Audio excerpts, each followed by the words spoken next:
určite snáď ako. Na úvod mi dovolte, keďže o tej našej, o tom slove práve prebehlo veľa retorických cvičení a počuli sme také, že no, my by sme aj súhlasili, len to nevoláte práve, si voláte to inak.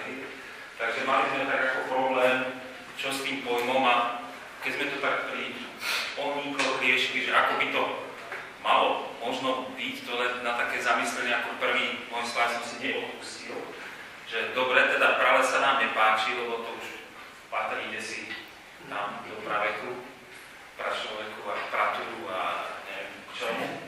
Tak otázka, že ako to volať. No. Mne osobne sa zase nepáči, keď toto nazývame lesom. Osobne viac tomuto sedí pomenovaný lesný porast a naopak k tomuto tu mi sedí pomenovaný les.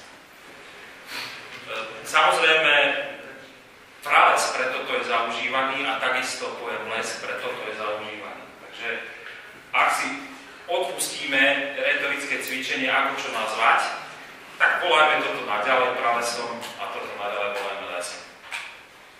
Asi nám na teraz nič iné ani neostane. Začal som takými dobre známymi lokalitami, ktoré ten prívlastok prales dostali v čase, keď možno ani tak celkom ako prales nevyzerali a poviem aj prečo. Na príklade Dobrodského a Badinského pralesa by som chcel poukázať na tej mieru prípustnosti zásahov, o ktorej tu bola reč, pýtal sa na to Peťo Turis, z hľadiska intenzity a časového vstupu na trvalosť ochrany a minimálnu výmeru nejakej lokality, ktorú chceme nejak dlhodobejšie chrániť v nejakom režime, kde by mala príroda. To sú základné údaje o tých dvoch pralesoch. Vidíte, že okrem samotného lesa, ktorý sme identifikovali ako prales, sú aj nejaké časti, ktoré pralesom nie sú. Dobrodský prales, vyhlásený, myslím, v roku 1913, už v čase svojho vyhlásenia mal, určite to je dosť slabo čitateľné, ale toto je publikácia z roku, myslím, že 1935, dobre, viem, tak už vtedy sa hovorí, že v tom pôvodnom jadre Dobrodského pralesa, čo je toto tu, bolo konštatované, to je zarámikované, takto nájdete to na našej stránke, že súčasťou toho pôvodného jadra sú aj časti, ktoré boli v minulosti vyrúbané, zalesené smrekou, čo bolo pre nás veľkým prekvapením.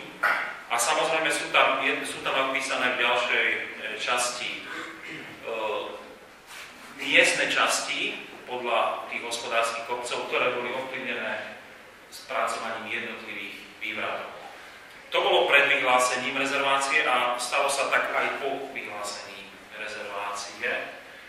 A v tejto publikácii to konštatujú ako určitý niecelkom pochopenie toho, prečo sa to malo chrániť dôsledne. Aký to má odraz v tom reále? Toto zeleným je hranica pralesovej lokality. Na tejto strane nájdete tú historickú snímku z roku 1950. Jej kvalita na webe je podstatne horšia, ako keď si budete prezerať ako to, čo môžete vidieť na Technickej univerzite. Tam, keby ste potrebovali, tá kvalita snímok je podstatne väčšia. A najlepšia je priamo vo VKU. Tam sa dá aj, niekedy majú aj 2-3 snímky z rovnakého územia, takže keby ste to potrebovali detálne, tam by sa to mohlo dať nájsť.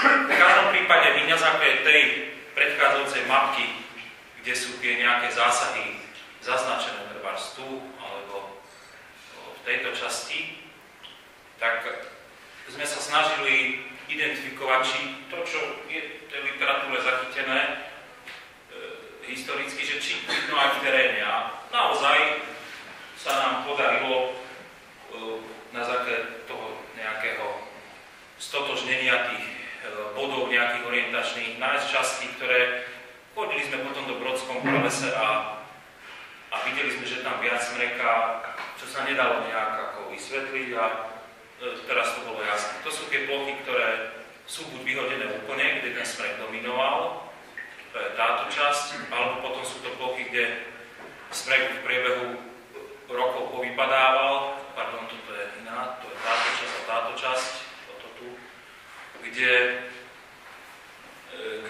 okrem smreka pred tými, teraz to už bude 185 rokmi, sa dostali na tú odkrytú plochu a iné dreviny, hlavne buky.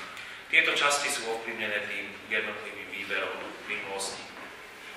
Takže vidíme, že aj ako keby tá ikona slovenských pralesov, kde nemáme vôbec problém ho volať prales, není až tak panensky čistá a preto to aj spomínam, že my sme sa snažili aj tou intenzitou, aj tou mierou zásahov, aby sme nejakú úroveň jednotnú zachovali v rámci Slovenska pri posudzovaní miery, intenzity a časového odstupu a zahľadenia tých zásahov na ostatných lokalitách. Takže to je prípad Dobrodského pralesa. Banícky prales má tiež zaujímavú históriu z tohto pohľadu. Tu je snímka tiež z roku 1900, no, toho obdobia 50-52 rok. 47-50. Tak, nejak. A tu už vidíme, to je tá oblasť, tá plocha, ktorá v 47. roky mi nejdú. 48. Bola vyvrátená vetrom a následne spracovaná. Údajne nebola zalesňovaná podľa historických údajov a tá plocha má viditeľne na dnešnej ortosnímke viditeľnú štruktúru ako zvyšok pralesa. Priznali sme to ako plochu v kategórii N, to znamená, že nehodnotenú, čiže prales to nie je, ale v lokalite pralesa sme ju z viacerých dôvodov ponechali, už len preto, že aj tam beží výskum, aj tá obnova tam bola spontánna, ide to cez ako keby prechodný les, takže ten dôvod je tam. Samozrejme, toto cesta cez prales je hodnotená ako umelý prvok. Mohli sme voliť aj tú stratégiu, že by sme toto vyrezali, a toto by boli nejaké také 4 alebo 3 segmenty, kdežto z hľadiska takej ucelenosti sme to sa rozhodli takto. Okrem toho v Baníckom pralese ešte tu niekde takto ide stará vozová cesta. Tu je jeden miliér, ak sa nemýlim, tu je druhý miliér a tretí miliér je niekde, neviem, či v tejto časti pod. Takže okrem toho, že teda bol tam priamy atak v tom 48. alebo 49. neviem presne, kedy to spracovali, boli tam ataky do tej lokality aj v minulosti. Čas mnohé zahladila, tá intenzita tých zásahov nebola taká veľká, aby toto napríklad diskvalifikovalo túto časť, kde iste pri tom pálení toho dreveného uhlia išiel aj tie pučke, nie tie hrubé, ale tie, čo sa dobre do liniera ukladali, išli určite aj z týchto porastov. A ten slíž pod cestou by nemal byť vyhodený? Tento?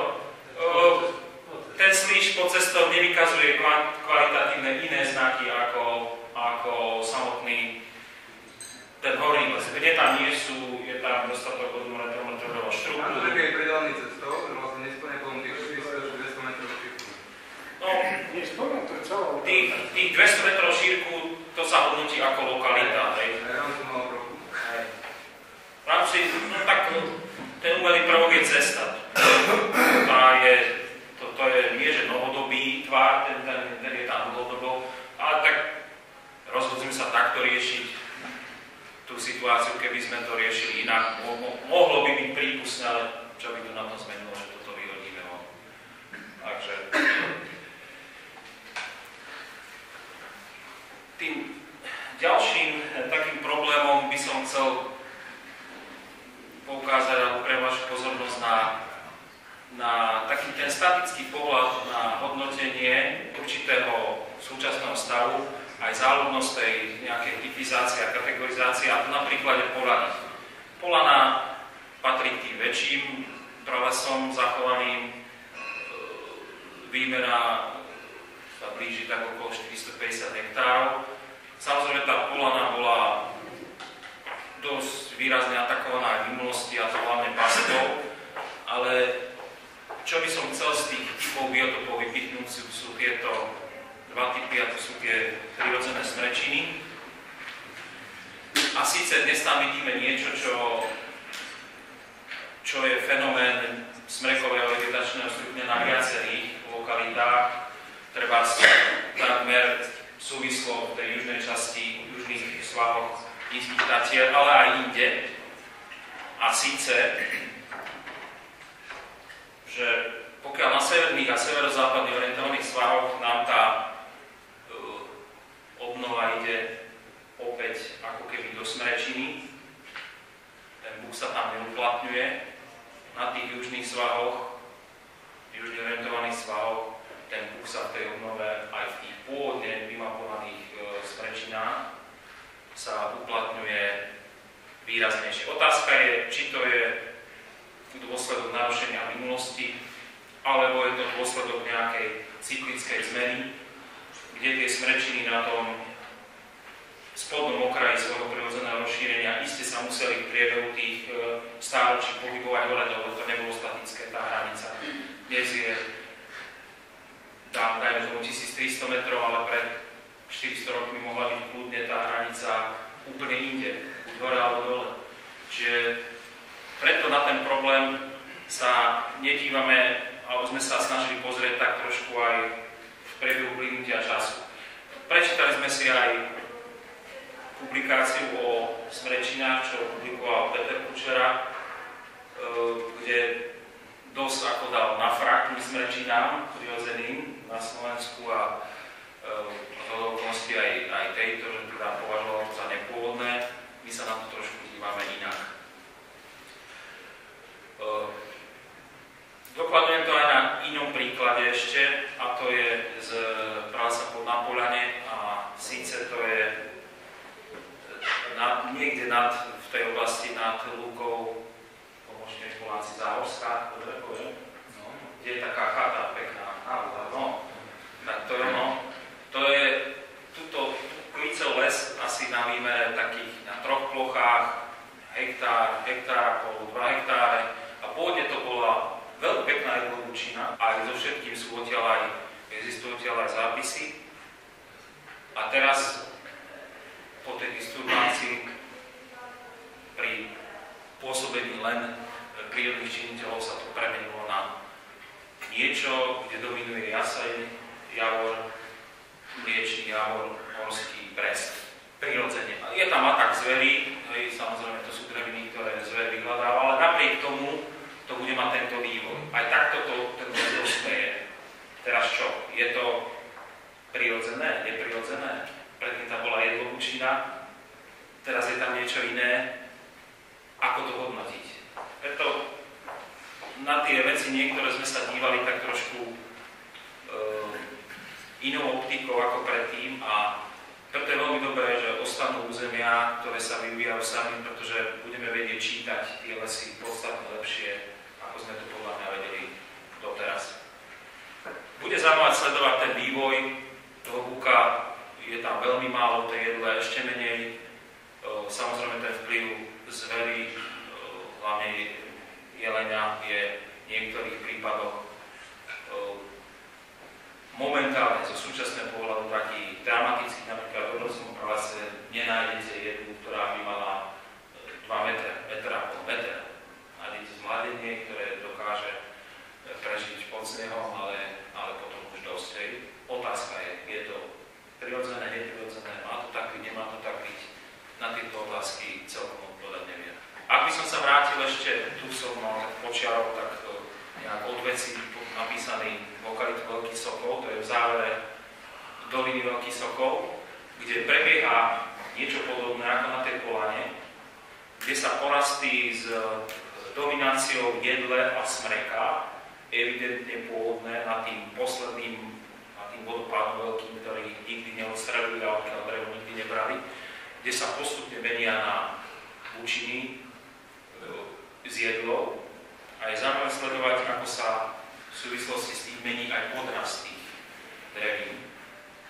To znamená fytocenóza, tá bylina etáž, kde ako náhle sa tam dostane na lokalitu buk, ho sme podraste, tak s hromadením svojho opadu totálne likviduje tie druhy, ktoré sprevádzali smrek a jedu, tie oligotrofné, a ťahá si so sebou vlastnú pôdu. To je zaujímavé sledovať to, niekto, kto by sa chcel k tomu odborne povenovať, tak stálo by za toto nejak sledovať. Na príklade Bystrej doliny by som chcel poukázať na to, že tie naše pralesy sú naozaj len také, ako poviem, trápne zvyšky, pretože nemáme v princípe ani tú Bystrú dolinu, na to nepovažujem, nejaký prales, ktorý by zachytával 3-4 vegetačné stupne. Taký bohužiaľ nemáme, kde by sa dala práve sledovať ten pohyb tých vegetačných stupňov vzhľadom na tie meniace sa klimatické podmienky. To je veľký handicap, si myslím, že z hľadiska takého odborného, že proste toto sa nedá. Dá sa medzi tými dvoma, medzi trebárs dúbovým, bukovým, medzi smrekovým a tým nižším vegetačným stupňom 6. dá sa sledovať, ale nemáme to, takú lokalitu nemáme. Najviac sa blíži Bystrá dolina, kde v princípe sa zachovali dobré lesy od doliny, a to najmä na Sutinách, Sutinové lesy cez Jedlobučiny, dosť výrazné zastúpenie, tam majú aj tie jedlové lesy, až po prirodzené smrečiny, či už vysokovidné, alebo šoriedkové. Určitý náznak takého, že aspoň 2 dobre vyvinuté stupne je aj v týchto ďalších územiach, v týchto, čo som popísal, kde naozaj ale sú to vždy maximálne 2 nejaké lesné vegetačné stupne. Ja mám Bystrú dolinu rád aj z toho dôvodu, že pre mňa tam rastú také magické lesy, ktoré, no toto by nikto nepovedal, že to vyzerá, že to je prales, ale že to je nejaká zanedbaná hospodárska tyčkovina, kde hospodár si zanedbal prvú, druhú prebierku, proste všetko. A paradoxne, toto aj trošku je problém s ich zaradením. V Bystrej doline tie lokality, čo sme vymapovali ako pralesy, sú to tenkým zeleným a tieto podivné jedlo-smrečiny sa opakujú v takýchto sériách, hlavne na tejto ľavej strane doliny, a vždy sú vyvinuté na severných expozíciách tých svahov, ktoré sú väčšinou aj skeletnaté a majú výrazné iné drevinové zloženie ako svah oproti. Tam to je klasická jedlobučina a tieto pásy jedlo smrečín zbiehajú hlboko do pásma bučín. Ponajprv som to z lokality vyhadzoval, ale keď som spočítal letokruhy na pár stromov prepílených na polomístnych chodníkoch a tie veky boli 280-300 rokov, a keď sme pár stromov navrtali, tak som to prehodnotil hops naspäť, to pomapovať a je to práve. Čiže aj takto môže vyzerať prirodzený les. Je mi to divné, ale ako vieme povedať, že je prirodzený les? Je to starý les. Je tam chýba priestorová štruktúra, je tam tiež veky devín, ktoré by som vidieť viac pobrať. Vyzerá to naozaj tak, ako bolo na začiatku povedané, ale prečo by sme nemohli povedať, ak to má aj 200 alebo 300 rokov, že je to nejaký starý 200-300 ročný les, prečo by to mal byť prales? Lebo tie veky boli, ten rozptyl vekov tam bol ohromný, tých stromov, hoci vyzerali rovnako. Ja tam mám pár obrázkov z tých, momentálne sa to tak dynamicky rozpadá a nič tam neokolo, neboli tam žiadne evidentné, viditeľné ľudské zásahy a bolo to aj dosť extrémne stanovište, keď by si mali tí gazdovia hoci keby možnosť vybrať, tak by si vybrali podstatne lepšie lesy ako tieto. Tu aj ten terén je zlý, je veľmi sutinatý, aj tie dimenzie stromov sú stromy, ktoré majú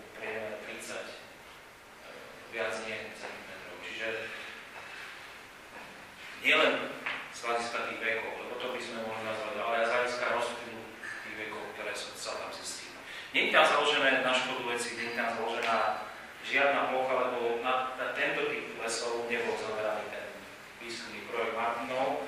A pokiaľ bude možnosť, tak určite sem treba plochy umiestniť. Takéto podobné typy poznám aj z iných lokalít. No, to je to, čo som vravel v princípe, že to je náhla zmena aj fytocenóz na základe expozície severný svah, a toto je už klasická jedlovúčina na tých južne orientovaných svahov. Tu dokladujem pár fotkami, ako to vyzerá, ako sa to vyvíja. Momentálne tam má návrh jedla. Predtým tam mal vo väčšine tých poligónov návrh smrek. Ale to ich zastúpenie tam bolo dominantné. Ak sa tam vyskytol búk, tak sa vyskytol len na okraji, kde si odolíky kúsok a samozrejme všade prítomná jarabina. Na príklade Kotlovho žlku by som chcel trošku predstaviť našu predstavu, že aj dali sme si to do mapovacieho formuláru, že budeme hodnotiť tie vývojové štádia lesa ako les prípravný, prechodný a klimax. A to sme tam zaškrtli vo všetkých prípadoch tých pralesov klimax. Myslím, že máme v jednom alebo dvoch segmentoch máme niečo také ako prechodný les, kde ten podiel jarabiny v tom segmente bol väčší ako 50%, tak sme si to nejak zadefinovali. A zistili sme vlastne, že v tých lokalitách, čo sme identifikovali ako pralesy, to nejde cez tak, ako sme si aj my predstavovali, že cez nejaký prípravný les, kde naozaj prevláda tá jarabina, alebo nebodaj v tých vyšších vegetačných stupňoch niečo iné, ale že to ide rovno cez tie dreviny, ktoré tvoria tú konkrétnu fytocenózu. V Kotlovom žlabe sú zastúpené tieto dva typy tých smrečín. Takto vyzerá lokalita, je zhruba toto tu plus niečo za ten hrebienok, a takto dole to ide. V súčasnosti z veľkej časti by mnohí povedali, že zničená. Takto vyzerá súčasná ortosnívka. Tá hranica je pomerne jasná. Tej rezervácie takto ide dáko. A práve si čas z toho je táto. Ja som naložiť nejakú našu hranicu. Vidíte, že vlastne ten poraz sa de facto rozpadol. Ten podiel toho starého lesa je tam možno 10-15%. Napriek tomu, že ten rozpad nám trvá už dlhodobo, desiatky rokov, napriek tomu Paolo konkrétne mapoval tam, to je taká pestrá mozaika, ja som si to bol len pozrieť, pestrá mozaika a že tam jednoducho ten mapovateľ by tam nevymapoval nejaké súvislé nejaké jarabiny sa tam nedajú vymapovať. To sú metre štvorcové je jarabina a hneď vedľa ďalší metr štvorcový je smrek. To bolo pre nás minimálne pre mňa takým prekvapením, že sme očakávali, že pri tých veľkoplošných rozpadoch, ktoré momentálne v tých smrečinách prebiehajú, že v tých pôvodných lesoch, že nájdeme aj štádium ako keby len z jarabiny. Že to pôjde cez ten prípravný les. Analýza tých dát ukazuje, že taký segment ravín sme nenašli a segment prechodného sa má variť v dvoch prípadoch. Takto vyzerá ten Kotlov žlab zblízka. Toto je viac jarabiny, možno nevidíte, že to ide taký lúčik skôr cez jarabinu a ten smrek sa tam len tlačí. Tu ide to rovno cez smrek a tu je to pestrá mozaika rôznych pomerov medzi jarabinou a smrekom. Ten rozpad tam trvá vraj už, myslím, že 3. dekádu a vidno to aj na tom odrastaní toho lesa, na tej mozaike. A stále tam ostávajú to, čo Martin spomínal, tá štruktúra je taká, že si tam tie druhy, ktoré sú viazané na takéto cykly toho lesa, nájdu si ten svoj životný priestor. Čo klasicky pestovaných hospodárskych lesov. Tam nie je priestor pre také experimenty, že by sa tam nehávali nejaké väčšie plochy alebo olivy, alebo že by ten smrek mohol rásť zavetvený až po zem od mladá, kde by tá kvalita bola. Čiže hospodárskych lesoch na to priestor není, v tých rezerváciách ten priestor na to by mal byť, aby aj tie druhy, ktoré sú naozaj viazané. A ukazuje sa napríklad, že hluchár, pre ňu je to kľúčová vec. Samozrejme, on to do určitej miery modifikované, pre prípade toho hluchára bolo aj inými faktormi, napríklad pasienkové lesy, on poobsadzoval, niekedy bolo takou štruktúrou, to pripomínalo, alebo aj nejaké hospodárske lesy, ktoré boli pestované tak, aby vyhovovali. V tej schéme, ako to prebieha, tá nejaká sukcesia po tých disturbanciách, v prípade toho kotlového žlabu som vravel, že to proste hneď nastupuje ten typ biotopu a tá fytocenóza, ktorá tam v princípe ona sa nezmenila nijak. Ona sa dostala do nejakých iných pomerov medzi stromami a jednotlivými druhmi aj v rámci bylinnej vegetácie. Zaujímavý je prípad vtáčnik.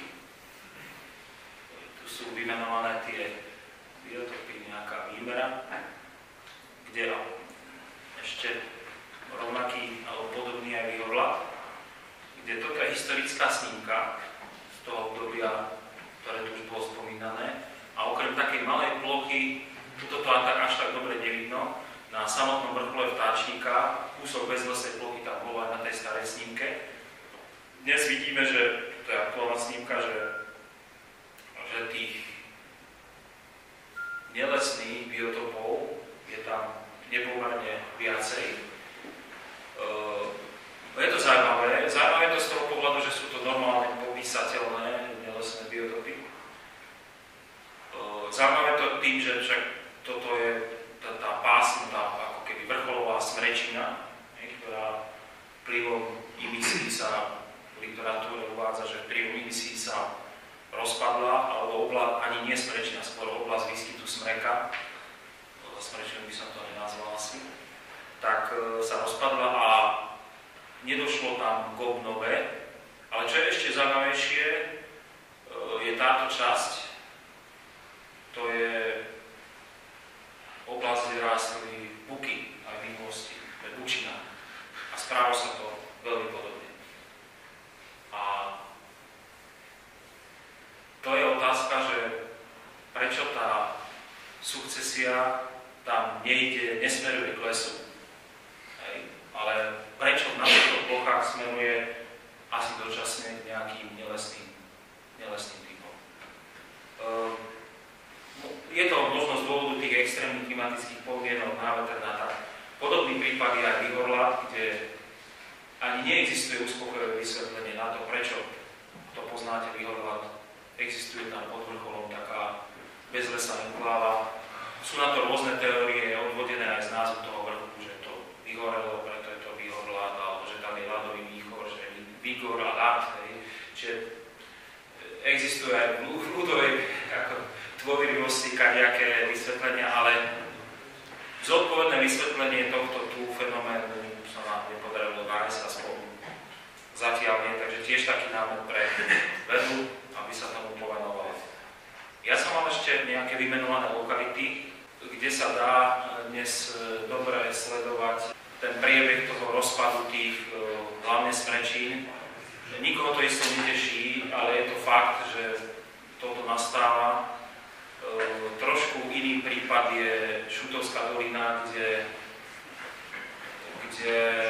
a Šrámková, hneď susedný prales, kde došlo k tým narušeniam vetrovým niekedy na začiatku alebo niekedy v 90. rokoch 20. storočia a došlo tak k narušeniu nielen smrečín, ale aj iných typov biotopov a dneska tá regenerácia je tam taká, že tu by mali smerovať povinné exkurzie, to, kto si chce pozrieť, ako to funguje bez vplyvu človeka a ako sa správa tá fytocenóza. Škoda, že nie je to predmetom nejakého výskumu. Chcem poukázať na to, že kam sa podeli pralesy rozsiahle pomerne, ktoré boli vo vyhorlate východných Karpatoch a naplované ešte v 50. rokoch, tak ako to ukazujú tie snímky, ako na následujúcich slajdoch. A ešte tam som uviedol aj, že ten úbytok pralesov v roku 2010-2014 bol zhruba 107 hektárov na v 11 lokalitách. Tiež musím s potešením konštatovať, že ten ako úbytok, ten trend sa zastavil a existujú určité také dohody, ktoré nie sú síce to práve vrchové, ale snáď už takýmto kontroverziám dochádzať nebude. Tu Juro Vysoký by mohol komentovať tieto slajdy, pretože to on pripravoval. Takže Juro, poď. V podstate sú to v tej svojej prezentácii spomenul.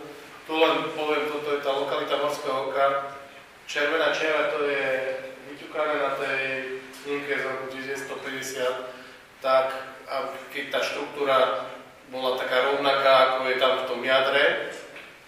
Takže toto je, poviem tak, s veľkou pravdepodobnosťou rozsah pralesa, najväčšej lokality pralesa, ktorá sa zachovala na Slovensku ešte po druhej svetovej vojne, a to bola lokalita Morské oko s výmerom 1068 hektárov. To bola najväčšia lokalita, čo tu sme mali ešte pred pár rokmi. A toto zelené, to je to, čo tu zostalo dnes, z tých pralesov.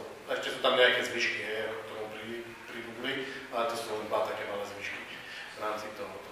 Takže dostalo nejakých 322 hektárov. Je to veľmi, kto pozná ten výhľad a pozná tú lokalitu, je toto nie je najviac do toho, že boli snahy ochranárov hneď vtedy, ešte 50. rokov to ochrániť. Aj som sa rozprával so starými ochranármi tam na východe, ako bojovali a chceli tu presadiť veľkú prírodnú rezerváciu, cez 800 hektárov mala mať.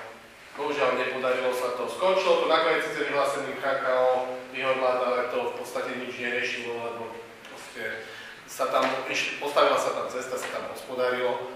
V podstate pre túto lokalitu naozaj by bola hodná UNESCO, keby to prišlo o pár 10 ročí skôr. Teraz tam síce zostalo ešte niečo veľmi cenné, ale v žiadnom prípade nie je v takom rozsahu, ako sa deklaruje, že tam je v súčasnosti tých pralesov. Ten zásah tam po to 50 roku, vidíte, akú časť plochy to zasiahlo. Podobná situácia bola aj v iných lokalitách. Toto je Vyhorlát, tu by som pokladoval len tú, čo som spomínal, tú bezlesej klávu na vrchu Vyhorlátu. Ja veľmi rád by som bol, keby niekto tú uspokojivosť odpovedal, že prečo to tam je a ako to funguje. Toto je lokalita, ako vyzerá dnes. To bezlesie tam je menšie, zdá sa, že ako keby zarastalo, ale už aj výskyt niektorých druhov dokladuje, že to bezlesie tam není nejaká efemerná, krátkodobá záležitosť. Tu vidíme ďalej lokalitu Kyjov, ako asi v 50. rokoch rozsah tých dobrých prírodných lesov, ako je to dnes. A to je z toho východu všetko. Tu máme takú tabulečku, si vedieme evidenciu, že kde čo sa udialo v tých pralesoch, tak tu je zoznam, že do ktorých tých lokalít bolo zasiahnuté. No. Niektoré boli likvidované a ukornené, napríklad ten veľký bok. Niekde tie zásahy boli také, síce zdanlivo jedné, odpílenie, odkôrnenie, odvetvenie, odkôrnenie, ale v takom rozsahu, že to diskvalifikovalo z lokality pralesa. Snáď za zmienku stojí, myslím, že to je Rohácká dolina, kde, alebo neviem, radšej nebudem menovať lokalitu, ale Roháčka to asi není, kde ten zásah zaplatilo ešte aj ministerstvo životného prostredia. Tu chcem poukázať na príklade, že pokiaľ to nemá nejakú koncovku, to snaženie, tá identifikácia, pokiaľ aj toto naše snaženie nebude mať nejakú koncovku v podobe ochranných lokalít, tak to môže dopadnúť takto. Ja som si naozaj vybral lokalitu, ktorú expresívne popisuje tento stav a je to taká hyperbola k tomu, pretože Palarikovská bažnatnica nemohla byť označená ako pralec, hoci pán profesor Korpel v svojom zozname má, ale treba povedať, že ten jeho zoznam bol trošku ako keby taký vizionársky, že on sa snažil vybrať tam aj lokality, najzachovalejšie lokality z tých častí lesov, napríklad 1. a 2. vegetačného stupňa, ktoré síce nespĺňali charakter pralesa, ale boli k nemu najbližšie drevňami zložených štruktúrou. Čiže tej svojej publikácii opisuje. Čiže aj možno takéto naše porovnanie tam celkom s ním je také, že treba toto uvieť, že on si bol toho vedomý. No ale čo si nebol vedomý, lebo bola snaha o ochranu tej lokality, bol tam návrh na ochranu tých 38 hektárov veľmi pekného tvrdého luhu. Realita je taká, že tam je zvernica, rozšíruje sa tam invázny druh a ťažba tak pokročila, že v princípe jej ochrana stráca akýkoľvek zmysel. A teda ochrana prírody zvíťazila, lebo tam je 11 chránených dubov. Neoficiálne nejaké desiatky. No. Tak toto sú také posledné zvyšky toho, čo tam ako ostalo. Naozaj tak niečo zaujímavé. A zachovalo to sa vďaka tým polovníckym motívom. Nebolo tam dôvod ťažiť, no ale realita je takáto. No, tak z toho už asi prales nebude. Tiež nejakým spôsobom sa tak patrí pojednať o tom, že prečo sa tie pralesy zachovali, lebo tu často sa tu tak ako hovorí, že joj, aký sme my uvedomili.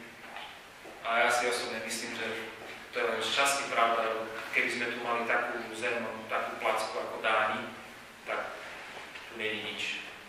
Tak ako v tom Dánsku. To je proste fakt. To, že tam majú 25 000 ale to sme patrične argumentovali. To už beriem, že teda sa dalo na pravú mieru. Dôvody, prečo sa zachovali tie pralesy, boli jednak vďaka konkrétnym ľuďom a ich uvedomelosti. Za všetkými tými príbehmi tých pralesov stoja konkrétni ľudia. Vádinsky, Dobrodský, toho príklad Polana, takmer všetky pralesy na východe Slovenska a tak ďalej, čo sú tam vymenované príkladom. Tie lesy mohli byť vyťažené bez nejakých väčších problémov a dokonca by to bolo aj efektívne, lebo boli pri cestách, na dolinách. Nebol tam žiadny dôvod, ktorý by bránil hospodárovi, rozumnému gazdovi to proste zmastiť dole a využiť to, čo sa mu ponúkalo. Potom boli, a treba poznať, že teda sú tam typy alebo skupina lokalít, ktoré boli vďaka prírodným podmienkám sa zachovali. To bola Nevcerka, Bielovská dolina, sú a tak ďalej. Lokality,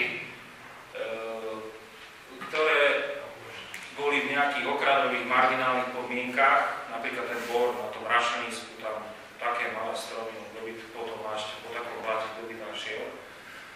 Potom to boli lokality ďaleko v dolinách, kde tá doprava bola neefektívna. Sutiny, to bolo také, ako, čo sa nám typovo ukazuje, že na blokoviskách, sutinách, lokality, kde sú nejaké protisvahy, nejaké zosudy.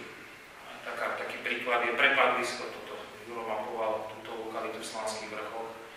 To zase našim predkom robilo problém, čo on tam nepôjde spustiť, to gravitačne nejde, lebo to zastaví prvý balvan, tak je ako trošku aj neefektívne to byť. Dalo sa to v zime zoťať, ale tak nejak si povedali, že to tam pretrvalo. Potom je to rôzny mix tých uvedomostí a prírodných podmienok, napríklad lokality na hornej hranici lesa, kde aj to bolo neefektívne tam chodiť, aj tam bol problém s tou obnovou pomalšie, čiže aj tie lokality boli také extrémnejšie, takže taký nejaký pomer medzi tou uvedomosťou a pragmatizmom. A potom boli také lokality, ktoré sa zachovali vďaka rôznym okolnostiam. Napríklad taký dobrý príklad je Stužica. Stužica, keby ešte pretrval dlhšie, keby to územie dlhšie patrilo Maďarsku, ktoré vtedy tam postavilo železničku, Juro, a pomôž mi, v ktorom období to bolo. Cez druhú svetovú vojnu sa to rúbalo. A v podstate sa Maďari to obsadili, Maďari narúbali Stužicu, lebo tam bola tá malá maďarsko-slovenská vojna, oni na východe obsadili tie územia. A v podstate do Stužice je potiahnutá železnička a časť Stužice je riadne vyrúbaná, bola naholo v tom čase, ak sa stávala železnica. A len to ju zastavilo, že skončila druhá svetová vojna, že prešiel front a potom sa zmenili hranice.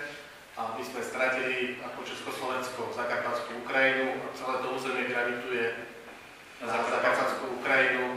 Takže v podstate z našej strany, zo Slovenska, do Protisvahu by bolo treba približovať a potom ešte dole to by bolo maximálne neefektívne, bolo rozumnejšie vyhlásiť tam rezerváciu.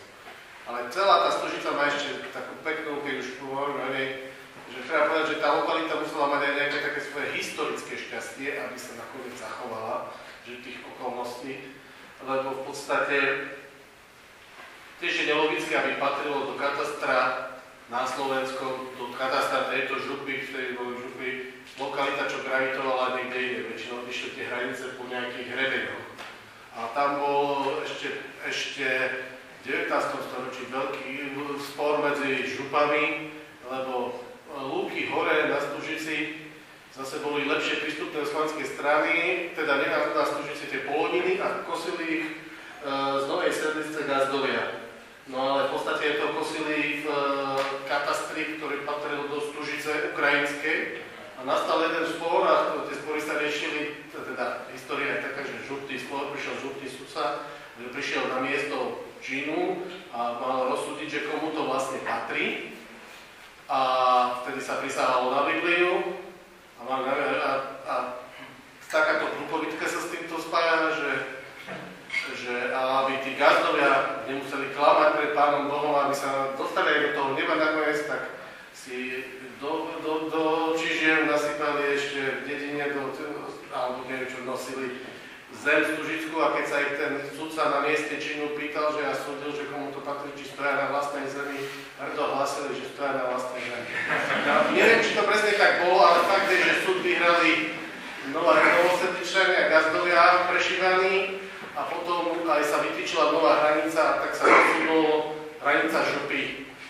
Kúsok ďalej, prakticky na taký nevýrazný kopec, ktorý voláme teraz Kremenec, lebo pôvodne bola inde. A zhodou okolností zase po druhej svetovej vojne sa menili tie hranice podľa tých hraníc katastrov, takže zostala teda Stužica, čo gravituje na Ukrajinu, zostala nakoniec v Československu a teraz v Slovensku. Do jednotky to treba presnúť konkrétne ľudia za No, gazdom treba hľadať do... Mali si celý cieľ, ale oni sa o to postarajú. Ja osobne si myslím, že to skôr patrí tu, že to je šťastie. Nechcel som to nazvať šťastie. Podobne, lokalita Veľký Sokol. Tam sa tí vojaci môžu tí, čo tam vlastnili tie lesy, tých roklín a sokolov, oni sa postupne prestravovali tými vodopádmi ďalej a ďalej. Ale potom prišla nejaká ochranársko-ukrajinárska iniciatíva to zachovať, tak to už nestačí podstrelovať tam. Takže, lebo naozaj v tých roklinách na takých extrémnych miestach ako ťažili minulosti, tak to bolo naozaj zaujímavé. A pomohli si aj tak, že museli prekonať nejaké prekážky. Nie len tak, že proste vybudovaná cesta, tá cesta nešla proste len tou dolinou, tou vodou. A keď stal vodopád v ceste, tak museli vodopád boke. Predpokladám, že nie je nejaký taký veľký vodopád, ako sú tam tie najväčšie vodopády. Ale to tiež je z rodou okolností nejaké šťastie. A možno tu skôr by som povedal, že to treba pripísať konkrétnym ľuďom. Ja som si ako poslednú lokalitu nehal lokalitu Slovensko, lebo to som si neodpustil povedať. Mrzí ma, keď, a myslím, že aj hovorím aj za kolegov, keď snažíme sa urobiť nejakú robotu a snažíme sa robiť poriadne a snažíme sa veci vyargumentovať na základe nejakých odborných argumentov, že sa stretáva s takým odstupom vôbec prijať nejakú takú myšlienku a vôbec o tom pochybovať. Poviem to tak, to je týka sa to tak lesníckeho ako ochranárskeho sektora, lesníckeho v tom duchu, že tá bezzásahovosť je niečo, čo je ako červené sukno popred nos. A na druhej strane v ochranárskej obci zase prehodnotiť alebo zrušiť akékoľvek chránené územie, tak to je ako tiež podobný fenomén. Čiže nejak taká neochota pripustiť nové podnety, otázniky a pripustiť pochybnosti o sebe, o svojom presvedčení, o svojich názoroch a tak. Nás tej pochybnosti stále láme.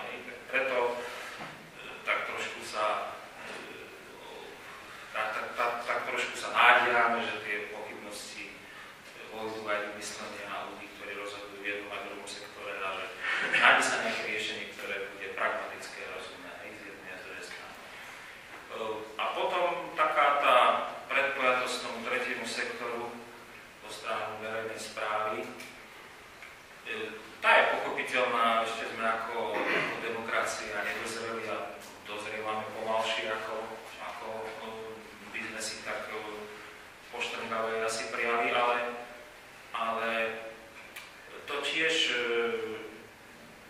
by podľa nášho sa mohlo zmeniť, pretože snažili sme sa to urobiť za tie peniaze, ktoré sme napísali, si projekt, získali sme peniaze, snažili sme sa to urobiť efektívne, čo sa o mnohých štátnych inštitúciách nedá povedať, a snažili sme sa to urobiť aj odborne dobre. Pokiaľ to niekto vie urobiť lepšie a položiť na stôl lepšie výsledky alebo iné výsledky, radi sa konfrontovať s našimi poznatkami a tešíme sa na nejakú takú odbornú diskusiu.